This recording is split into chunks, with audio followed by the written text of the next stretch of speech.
Well, it's funny, I use DCO all the time in the work that I do, and I've never used DCO quite like this. This is DCO on steroids for me. And for a minute there, I felt like I was playing a game of Simon Says. So what I'm going to talk to you about today is what right looks like with PCMH IMIT and what your role is. And I'm sorry that the title of this slide doesn't reflect that, but I think that the content in the presentation will.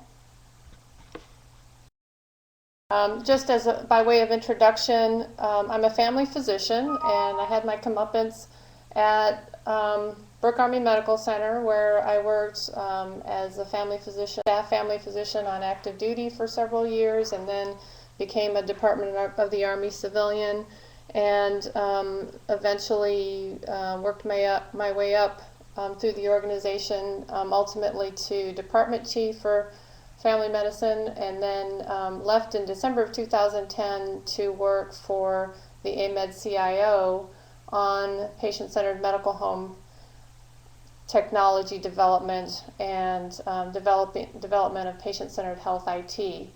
I am also the Army lead on the Tri-Service Workflow team, and my official title used to be physician advisor to the CIO, and now I've moved into a capability management role.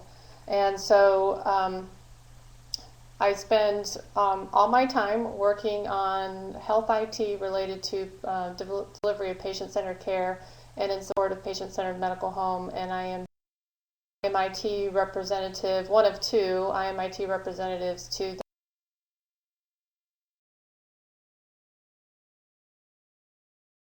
So just the objective slide here.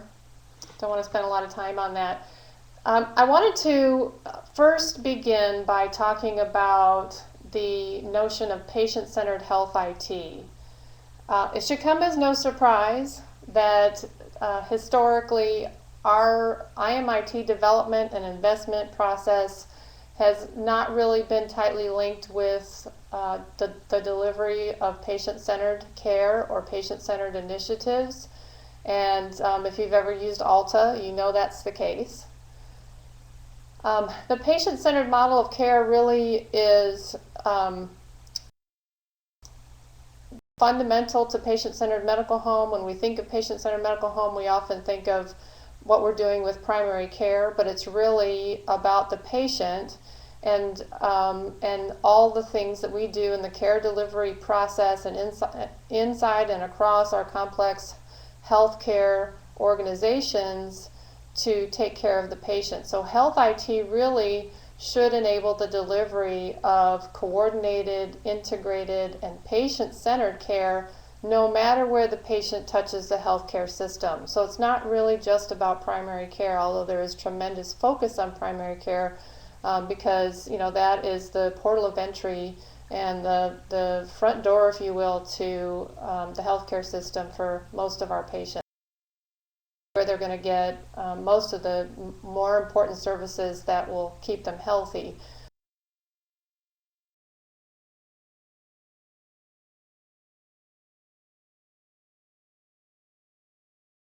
And so modern technology really is a critical component to this patient-centered model of care delivery. If you think about the Surgeon General's presentation at the MHS conference this year, in which she talked about the white space, which she's now calling the life space, how do we penetrate the life space of our patients during those 550,000 hours per year when they are not interacting with the healthcare system and they need to manage their own care. And a lot of this comes down to virtual health solutions in terms of using mobile technology, telehealth, secure messaging, all kinds of things, and many, many other things that enable patient-centered care. I just saw. Keep going. Just making sure I'm not talking to myself. So in the process of developing this concept of patient-centered health IT, we've worked through a lot of issues that have confounded us in the health IT environment for many, many years. And we're really beginning to break down stovepipes. We're really beginning to work together collaboratively. We've developed a tri-service, cross-functional group of collaborators working on this concept of patient-centered health IT. We've really done due diligence in defining what the true functional requirements are to support and enable patient-centered care. We are definitely adhering to the MHS's guiding principles for IMIT development, and I'll explain those in a moment. And we are working very hard to integrate these efforts with the long-term plan of the development of the IEHR, so that we don't have to throw everything away and start over again when the IEHR is released. So here are the official published guiding principles for IMIT development in the MHS. Everything should be joint first with a common architecture, so no more pet projects, no more silos and stovepipes. And when I say joint, I'm talking about interagency, not just tri-service. So across VA and DoD, we're really working towards a common architecture. The concept of, we don't have to create the wheel ourselves every single time we need something new, every time we have a gap that needs to be filled, so we can adopt or buy as well. This notion of transparent and accountable management, so that we have a governance process that works. That's the goal. I'm not saying we're there. That IT needs to be driven by our strategy. And so, first we have to know what that strategy is and what our priorities are, what are our strategic initiatives, and then the IT needs to enable us to achieve those strategic goals. We need to be more agile in our speed to market, and we need to make sure that it's the true requirements that we have defined that are driving solutions, and not just the, pursuing the shiny object type of phenomenon. So in the development of our requirements to enable patient-centered care and PCMH, this started with the AMEDD back in 2010, and what we did was we used the emerging 2011 goals for NCQA recognition, because NCQA recognition is what the MHS has adopted as the method to develop or to identify standards for patient-centered medical home. In other words, how do we know when we are a patient-centered medical home, and what are our standards for achieving that? And so the strategic goals really are designed to enable us to achieve the strategic priorities of the quadruple aim through increasing patient-centeredness, aligning processes and requirements that improve quality, eliminate waste. So, becoming a lean organization, and increasing standardization, emphasis on patient feedback, enhanced use of clinical performance measures, integrating health, and enhanced coordination of care. And then the requirements are those 6 standards of NCQA recognition that focus on access to care, continuity of care, a population health approach to care, being proactive instead of reactive, planning and managing care, ensuring that our patients know how to self-manage their care while they're in the life space, tracking and coordinating care so that our patients don't have to struggle and flail as they try to move through the complex, fragmented healthcare organization, and then making sure that we know how well we're doing and relentlessly pursuing performance improvement. So I'm a strong believer that we're not achieving less than optimal outcomes in the AMEDD or in the MHS. That's not because we have a bunch of bad people. We have, I think, a bunch of wonderful, very talented, committed, passionate people in the MHS and specifically within the AMEDD. But we're not getting the outcomes that we'd like to see because, frankly, I don't know what your experience has been, but in my personal experience, many days it is very hard to achieve the right thing, and it's an uphill battle. And so how do we make right easy? Well, it starts with setting up the right system. So, we're talking about having the right policies in place, the right processes in place, the right talent, the right mix of personnel, people who can definitively say they are fully trained and competent to do their jobs. Standardization plays a role here. So, setting up the foundation for making right easy really requires having the right system to begin with. And if you place the right IMIT enablers that are driven by strategy into that right system, really, by design, get the right behavior out of your people and achieve the right outcome. So at some point you have to say it's time to stop trying harder all the time and try something different. And so that's what we're hoping to achieve with Patient-Centered Medical Home and with Patient-Centered Health IT, is achieving the strategic goals of the quadruple aim by design. So now I want to move into talking about the patient-centered high-level functional requirements, or HILFers as we lovingly call them. And in the development of these HILFers, the goal was really to shape the development of MHS IT to support our transformation to a patient-centered healthcare organization, and thereby achieve the quad aim and NCQA recognition by design. So making the right thing to do the easy thing to do. The process that we followed was by beginning with a multi-stakeholder group inside the AMEDD to do workflow mapping that really defined the ideal patient-centered care delivery process. And then we looked for in those processes where we could insert IM and IT to enable the efficiency and effectiveness of those processes. So again, this required broad functional coordination. Once we finished that inside the AMEDD, we took it to our sister services and validated the list of HILFers in the Air Force and the Navy. And then we conducted a gap analysis and prioritized those HILFers. And the ultimate deliverable was a list of 17 high-level functional requirements to enable patient-centered care.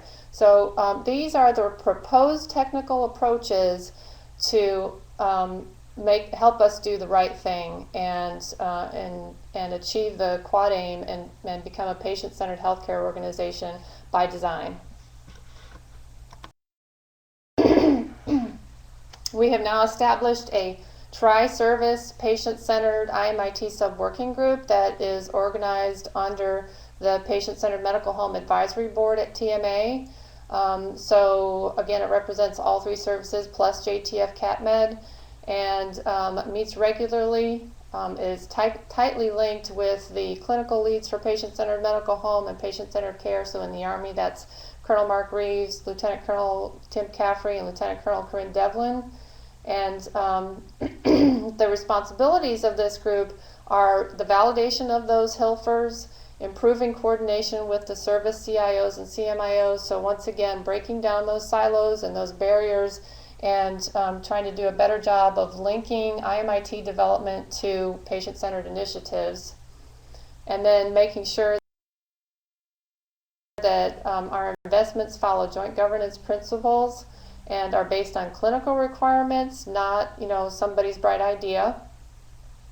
That we are increasing standardization, reducing redundancy of pet projects and investments and tool development and everything else across the services. If there are capabilities that we no longer need to invest in, then we're going to work on sunsetting those if they don't meet the requirements of patient-centered care. And then again, delivering this common architecture that's integrated with the IEHR to ease the transition. So this is just a screenshot. We've got lots and lots of artifacts available on the MIDIC website. And so there are 5 different cross-functional diagrams and use cases for various scenarios of patient-centered care delivery. You see down here at the bottom, there is a cross-functional diagram and use case for the PCMH team huddle. So there are several of these, and this is just an example of the one for the team huddle. And so lots of people and processes involved here. And then, of course, the systems integration in that second layer from the bottom. What are the systems that we would be using as these processes are occurring? And then on the bottom layer, what are the data integration and system exchange elements that are involved in these processes? So it's not meant for you to be able to read this. This is just an example of some very diligent work and meticulous work that was done by a broad group of stakeholders involving not just doctors and nurses, but administrative folks and workflow analysts, and then, of course, we also staffed this across all three services. We staffed it with behavioral health experts, with pain experts, really broad group of stakeholders to get to this final model.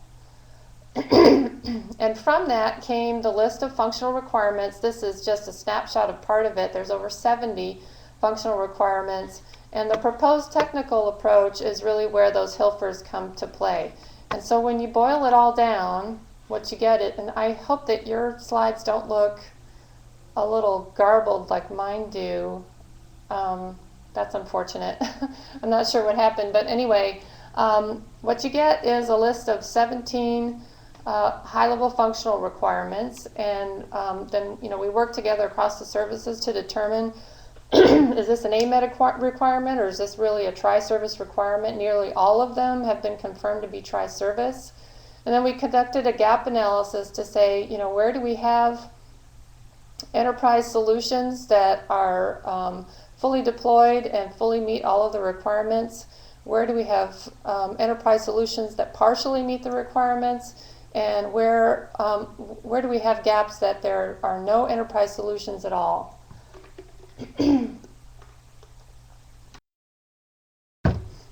So you see that there is no green on that list, unfortunately, so we've got plenty of work to do. No shortage of meaningful work.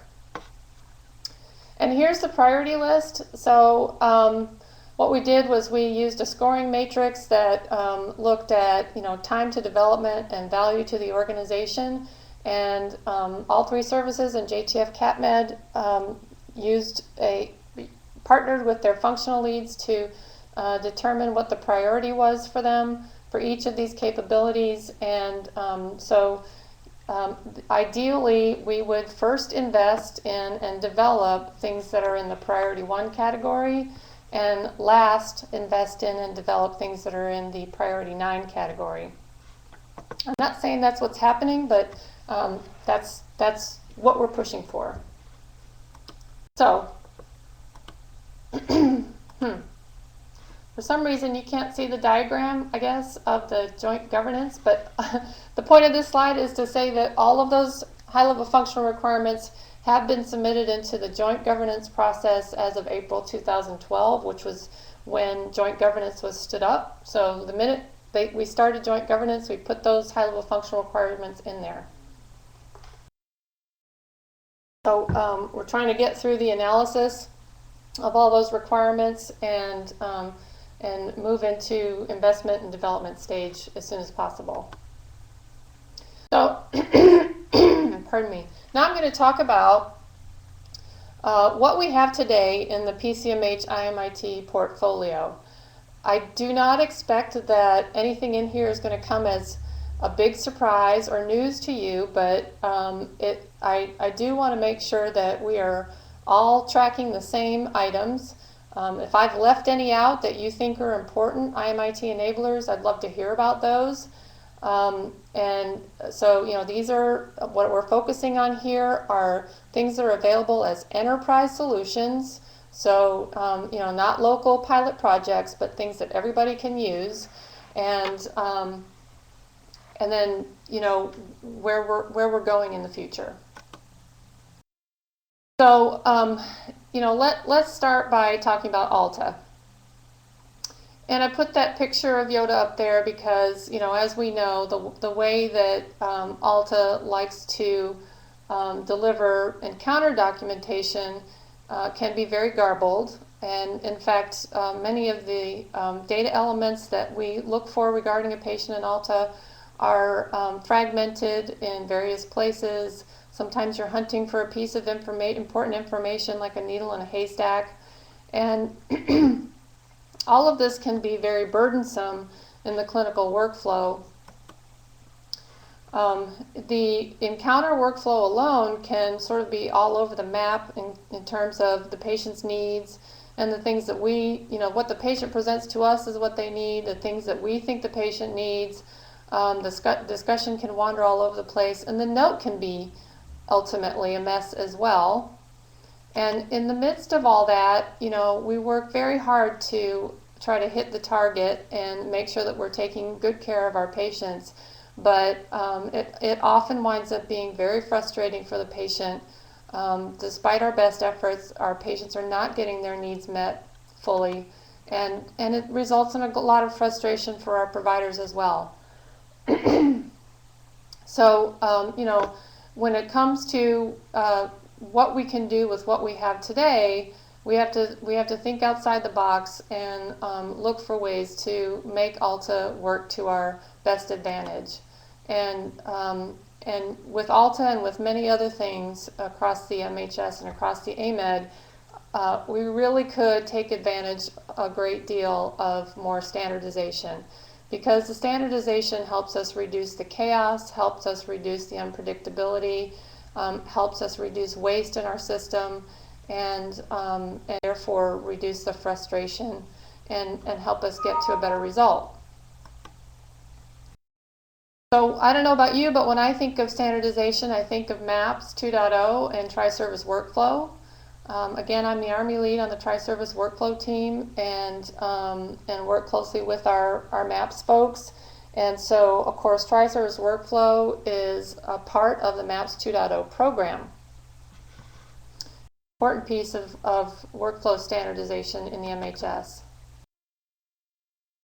The mission of Tri-Service Workflow is to provide clinical workflow solutions, leveraging evidence-based practice and bringing best evidence right into the point of care, making that part of the care delivery process, bringing other pieces of technology together and integrating those into the care delivery process, and then providing curriculum development and training for users all across the MHS. So a lot of people think of Tri-Service Workflows as an AIMForm product, and it's so much more than that. If you know anything about it, you know that it's not just a documentation tool. There are processes and other technologies involved in Tri-Service Workflow, and although we do provide a lot of AIMForm development and AIMForm products, that's just sort of part of the whole package. So unless you're a brand new hire or you've been living under a rock for the past year, you no doubt find this screenshot very familiar. And so this is the screenshot of the top of the first tab of the Tri-Service Workflow Core AIMForm, which is intended to launch every adult encounter, outpatient encounter across the MHS in primary care. And then the MAPS tools are what we use to facilitate input and improve quality of documentation so we can get through our day better and create better notes. I want to make sure I call your attention to these buttons up here. The top one is the one that's most important for me, Tri-Service Workflow Resources and Feedback. So any user can click on that button anywhere in the MHS. And what you get when you click on that button is access to the Tri-Service Workflow Millbook site, where we have many resources available, and customers can post their feedback and input and have discussion groups about workflow issues, about Alta Tier 1 errors, about recommendations for Tri-Service Workflow product improvement, and our team reviews this input and constantly uses that customer feedback to improve our products. And it's a direct feedback loop that gets real results in real time, and we're real proud of that. So if you haven't taken advantage of that opportunity, please do, and please make sure that when you are training this to clinical users, that they are aware of that opportunity, and let them know that we really do respond to customers through that website. This is also included in the website. It's we've got lots of training tools available to help support tri-service workflow training. And then, the ultimate point of this is that in a complex outpatient clinical environment where we've got lots of people taking on lots of new roles and responsibilities, the ultimate intent is to get to a comprehensive care experience for our patients. So this is a list of tri-service workflow products. Currently deployed, we have much more than just the core AIM form that I just showed you. There's a whole family of PEDS AIM forms, and there's a tri-service workflow procedure AIM form. There's a low back pain, that should say CPG AIM form that's been deployed, and there's a behavioral health specialty AIM form. Now, we've really only focused on our training with the core AIM form, but there's so much more to be gained by using the full complement of tri-service workflow products out there, and I think we need to start to expand our training portfolio and providing training for these other products and making them available so that everyone can take advantage of them. Then in beta testing, soon to be fully deployed, are the pulmonary CPG AIM form and the metabolic CPG AIM form to help support evidence-based disease management of those types of diseases. And then currently in development and soon to move into beta testing are the substance use disorder CPG AIM form, the geriatric AIM form, the OB CPG AIM form, and a new nurse tech AIM form to help cover 85 to 90% of the work that nurses and technicians are doing in the PCMH, and a case management AIM form.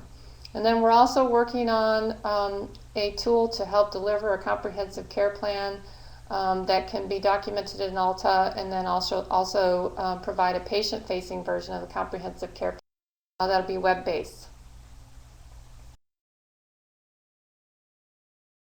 Obviously, there's a significant training burden with all of this, not just with the tri-service workflow products, but we're talking about, clinical users. You saw the list of high-level functional requirements, and as we push out things like secure messaging and mobile technology and queuing and kiosk technology and telehealth and all these things, the folks that are delivering care more and more are going to have to learn how to use a broad spectrum of technology to care for patients, because remember, we said that modern technology is critical to the patient-centered care delivery model, and technology penetrates every aspect of everything we do these days. So there's a significant training burden for those that are going to be using these tools, and therefore a significant training burden for those of us who will be providing the training for those tools.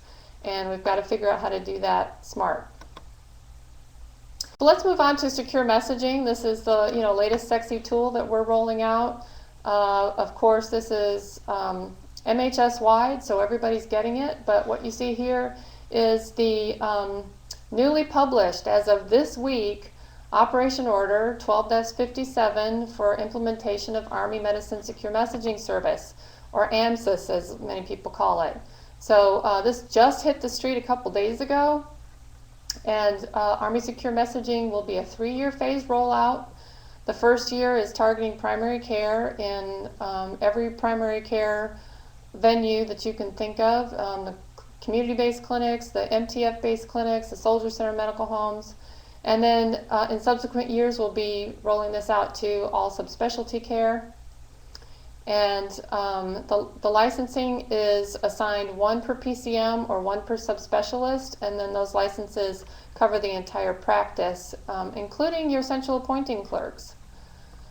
The vendor provides the initial training and the workflow integration, and then our CWAs are doing additional workflow analysis to make sure that this really fits tightly into the workflow, and then documenting those workflows and sort of scouring the AMEDD for best practices and making sure that we share those. So you CWAs out there play a critical role in making sure that we get to making write easy with secure messaging.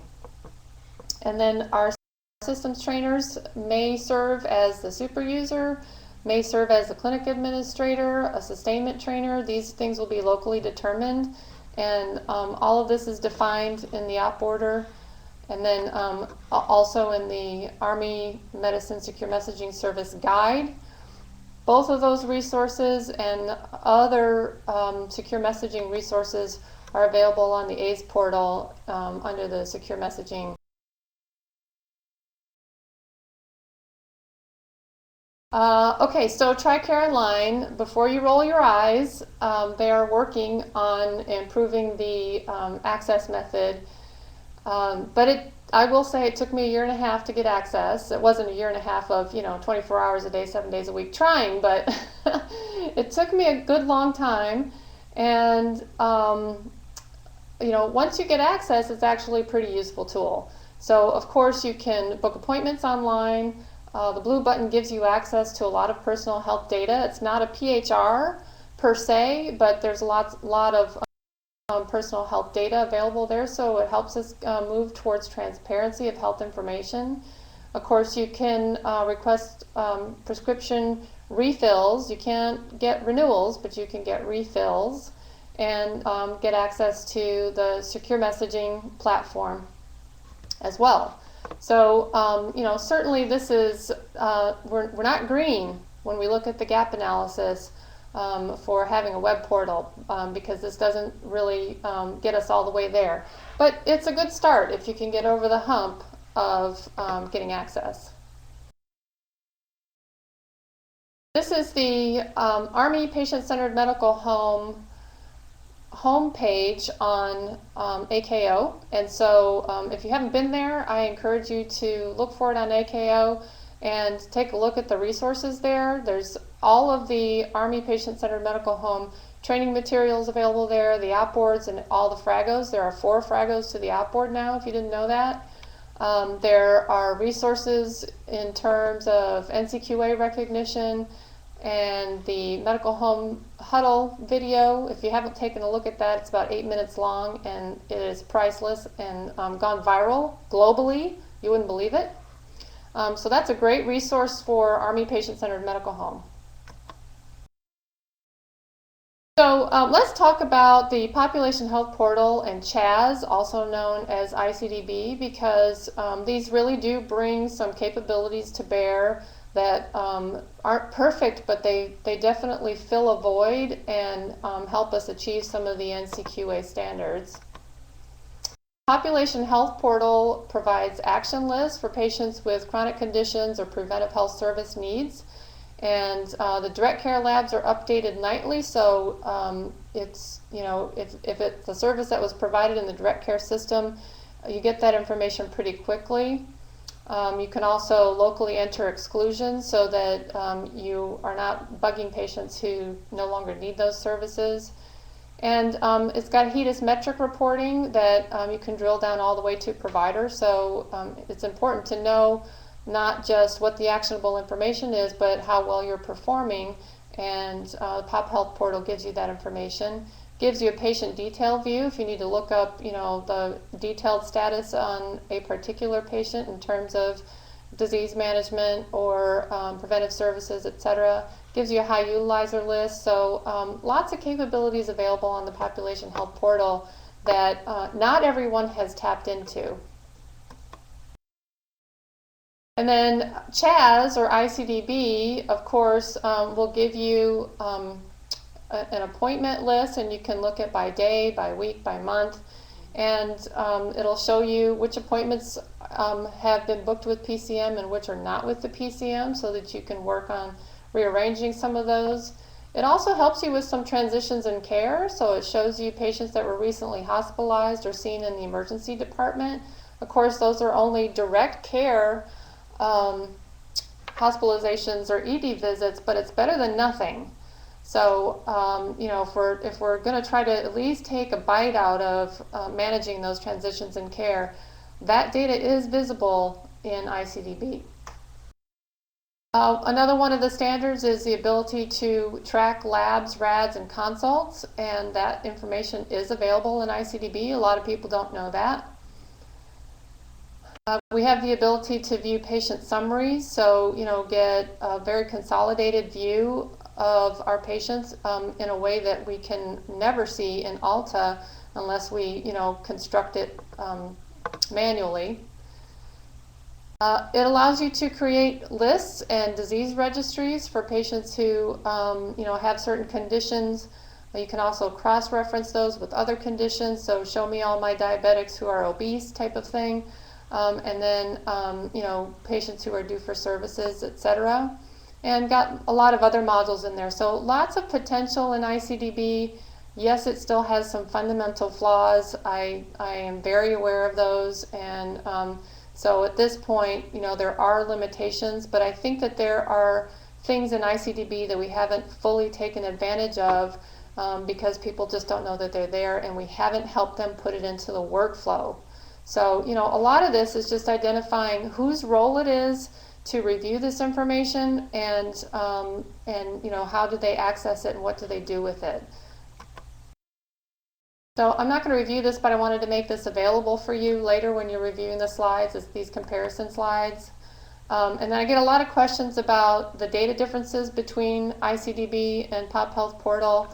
ICDB is local CHCS host data, and it's near real time, so it's almost updated by the minute. And the only exception to that is the proactive patient management module, or PPM, and that pulls data off of the same database as the Pop Health Portal. So it's the full complement of all CHCS hosts and M2, and that's refreshed monthly. So Pop Health Portal has data from all CHCS hosts and the network data, which is billing data out of M2. So you can see that a hemoglobin A1C was done, but you can't see the result because it's billing data in terms of the network part of the data. The lab results are updated nightly, and it only contains patients that are enrolled to the MTF, and in other words, you can't see patients that are not enrolled to our system and to the direct care system. So the issue that we face now is that we've got one CarePoint platform, but two different CarePoint applications. And the reality is that CarePoint was set up on two different websites and not integrated into a single website. The first website was the Population Health Portal, which is an enterprise level version of CarePoint. And the second website was ICDB or CHAS, which is an MTF level CarePoint. And the future is that CarePoint 3G will contain both the Population Health Portal and an ICDB-like type of capability in addition to other new capabilities that we haven't seen before. And I'll cover the CarePoint 3G in just a minute. If you are not familiar with the command management system, you really ought to take a look in there.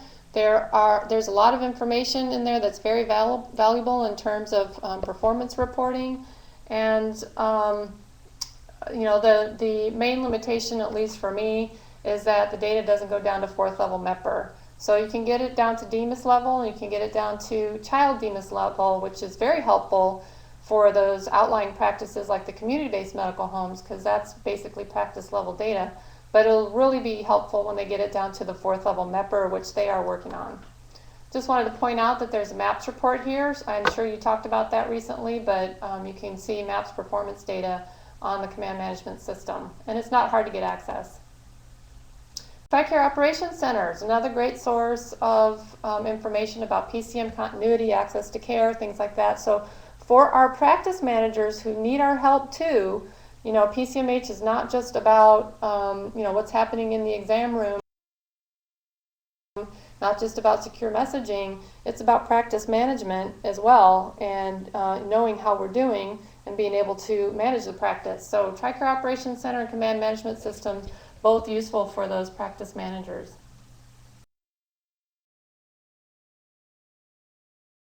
One of the NCQA standards that people get stumped by that is really easy to solve is the booking future appointments. And we can, of course, easily book future appointments in the practice before the patient leaves the practice if it's within that 45-day template window. But what do you do when patients are going to be seen 3 months from now? And the CHCS waitlist function is a great way to make sure that we are tracking those patients that need an appointment outside the 6-week rolling window. Now, in the past, the CHCS waitlist function has been abused and used for patients for whom we couldn't provide access today, even though they needed it today. So it was a bad backlog situation, and patients were piling up and couldn't get the care they needed. That is not the way to use the waitlist function. But it's very easy to use, and really helps us keep track of those patients who need to be seen 3 months from now, 6 months from now, a year from now, so that you know, it's almost like a tickler system, and it's very easy to set up those processes. So if you haven't helped your practices locally figure out how to use leverage the waitlist function, please look into it and help them, because this is one of those with a legacy system that will really help us be more proactive and appear to our patients much more patient-centered. So that's the current portfolio, and now I'm going to talk a little bit about work and development, so things that are in the pipeline. This is a screenshot of the new CarePoint 3G, and so if you scroll down, there's access to the population health portal and some other things there. There's not really anything new or of value to you in CarePoint 3G right now. They are still working on it.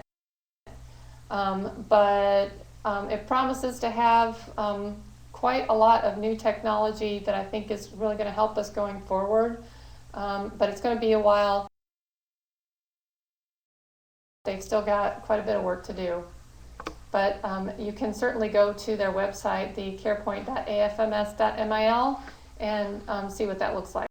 It will be single sign-on so that you can get to all the applications that you see in the Pop Health portal, all the applications that you see in ICDB, and a bunch of new stuff as well. This is the web-based CCP tool that I told you about, and so it's still in development. We don't even have a prototype to pilot yet, but it's intended to look something like this. It's being built under the umbrella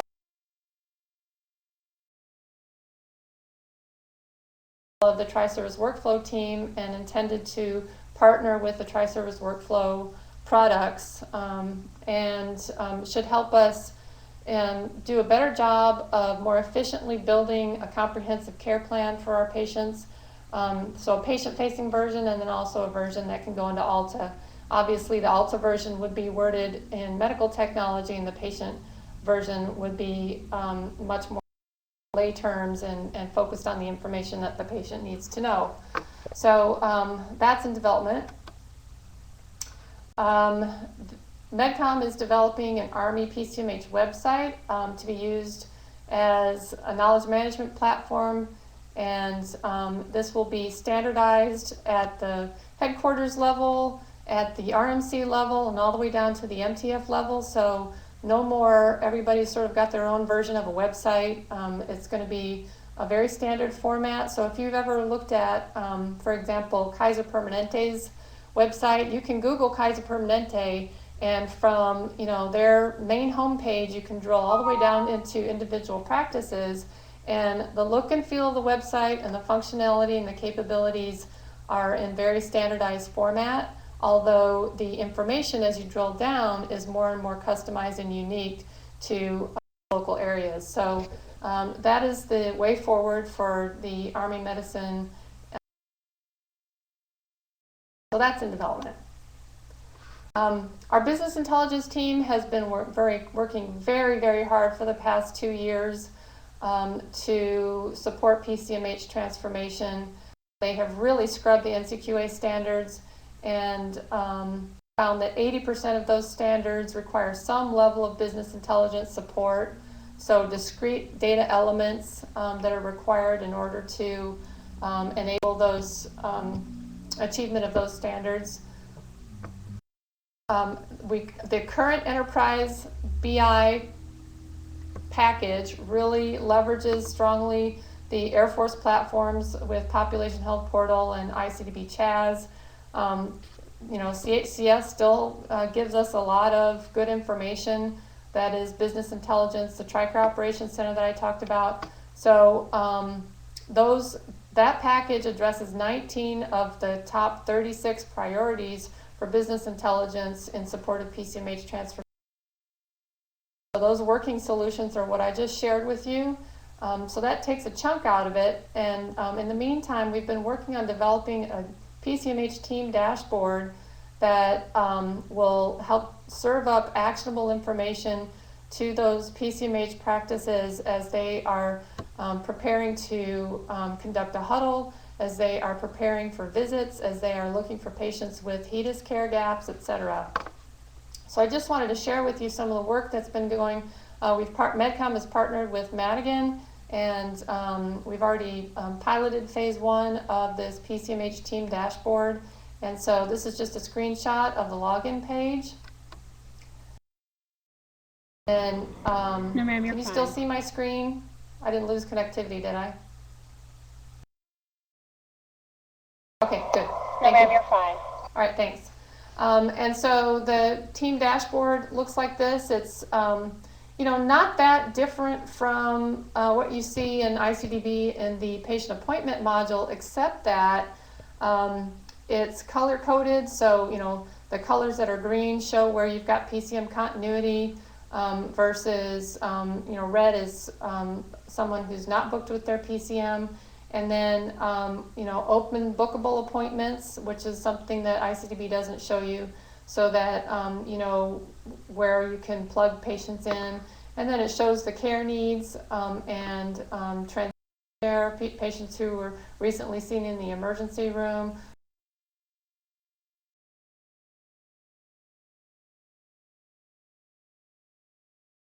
Diabetes, etc. So this is really, I think, going to be a transformational tool once we figure out how to get it into an enterprise solution, and working very hard on that. Other PCMH IMIT in development. Mobile health solutions. Phase 1 of the ConOps has been approved by the Chief of Staff, so we're rolling forward with that. Telehealth has actually become its own service line, recently established under Health Policy and Services. There are multiple projects already in deployment for behavioral telehealth, derm telehealth, etc. And this is expected to really take on a life of its own.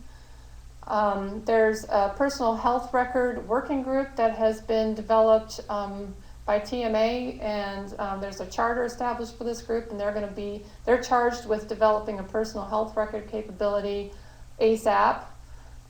There are multiple pilot projects for queuing technology, kiosk capability, integrated communication tools.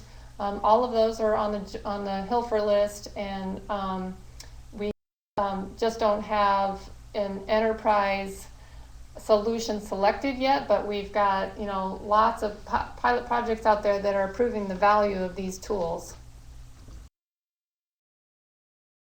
So in summary, PCMH brings significant new technology with it, and all of this new technology inserted into the workflow is intended to enable this patient-centered care concept no matter where the patient touches the healthcare system. So again, this is not just about primary care. This is centered on the patient as they move through the healthcare system. And that means, inside the direct care system, across out to the network, inpatient, outpatient, long-term care setting, everywhere. But of course, new IT brings new workflow issues, new behaviors in our employees and also in our patients, a huge burden of training, new troubles in the experience of care, and ideally our patients and those folks who are taking care of our patients, slugging it out in the trenches, will only experience the positive impact of all of this new health IT, and it's our job to solve those problems before they touch the patient. So I think that's really our role, is to understand how all this IT works and to help ensure that our folks understand how to use it, that it fits well into the workflow. And it seems like a lot to have to manage if you're a trainer and you have to learn how to use so many tools. But if you think about the folks at the point of care who also have to learn how to use all those tools and use them effectively to take care of patients, important partnership there that we really need to make sure we take advantage of and help support those folks so that we can really become that patient-centered organization. So that concludes my briefing, and I am ready for questions. As a reminder, I know some folks. I'm sorry, I'm getting a lot of feedback. As a reminder, I know some folks. Best if you write it in the chat box. So I saw some questions popping up during the briefing, but I was following the rules and holding those till the end, but I don't know where they went.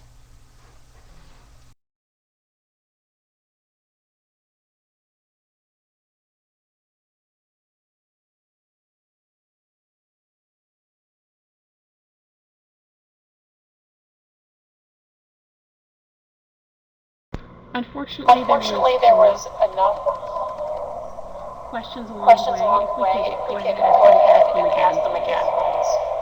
I see one here. Is there a plan to update the PEDS forms so they overlay each other and the front page should be the same on each one of them for screening and copy forward purposes?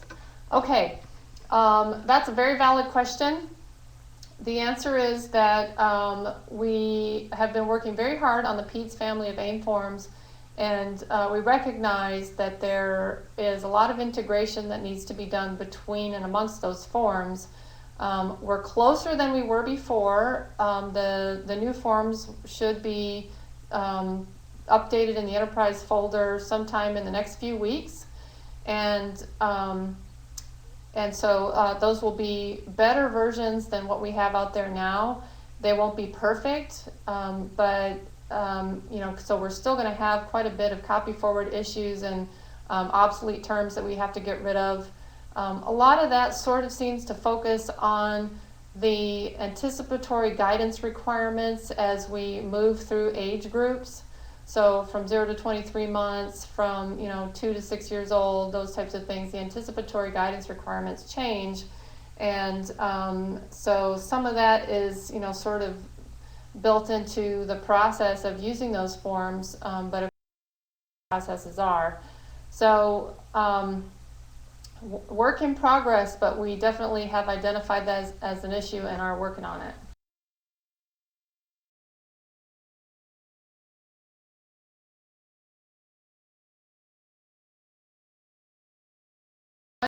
Here. Notifications prior to release of new TriService workflow forms, please. So we are doing our best to notify folks when there are new releases. We post that always on the MillSuite site, and then we push it out to the trainers and the CWAs through those communication chains. And we have recently decided to also keep an updated list of forms, current forms in deployment, and the most current version of the form in the toolbox tab of all of the AIM forms. So you won't see that just yet, but that will be coming very soon. That was a decision that was made last Friday to help give people a point of reference where they can find that type of information. So on the MillSuite site, and then of course through your CST and CWA chains, and then on the AIM forms themselves. So I hope that helps. We worked hard at this knowledge management piece, but it just is difficult, as you all know. Oh, hey, now I have a nice big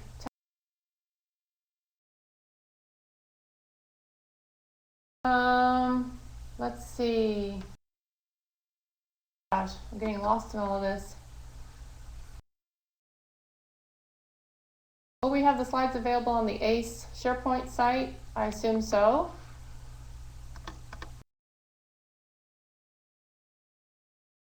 Prior to updating forms currently in use, can a notification be sent out to make aware of the changes we should expect? There's a change log in all of the forms. So when you see a form updated, you can go to the change log and it'll show you all the changes that were made to the form there.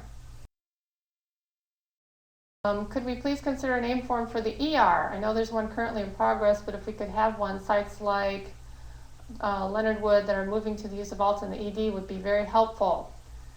Not a tri-service requirement. Most folks don't use ALTA in the ED, and so I doubt that that's going to be a tri-service workflow product, but I do know that Fort Sill was working on developing one, so you might talk to those folks and see if you like that product. What you're looking for is a tri-service workflow version that's compatible with the one used by primary care.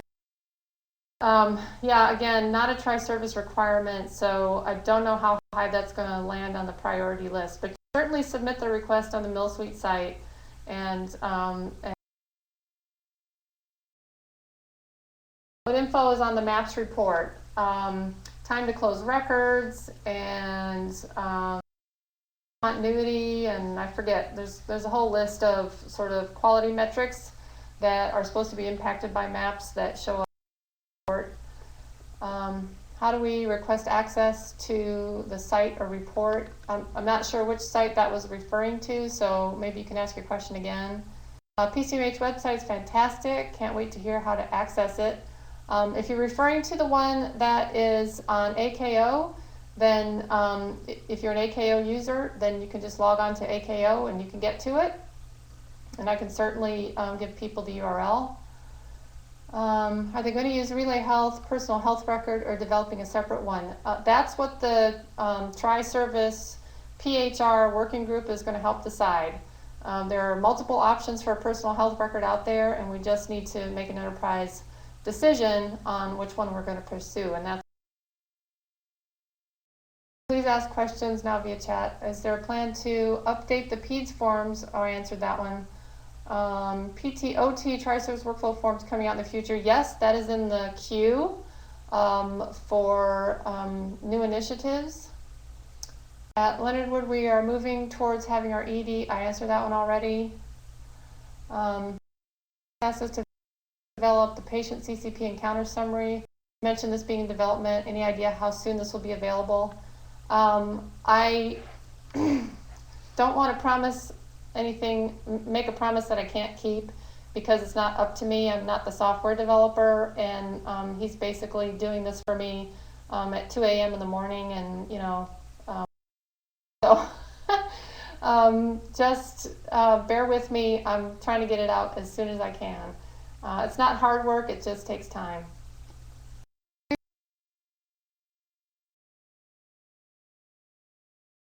Please change the pain scale and move the depression screening to the front. So depression screening is on the front page of the HPI, and the pain scale, I'm not sure if you're talking about the 0 to 10 or what the issue is. Maybe you can get with me offline about that.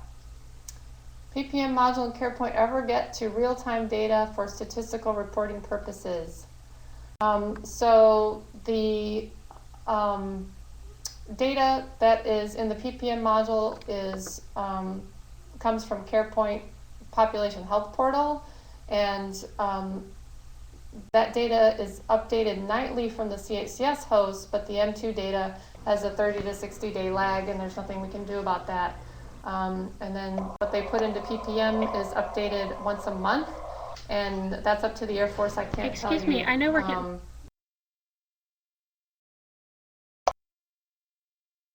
Excuse me, I know we're getting some great questions.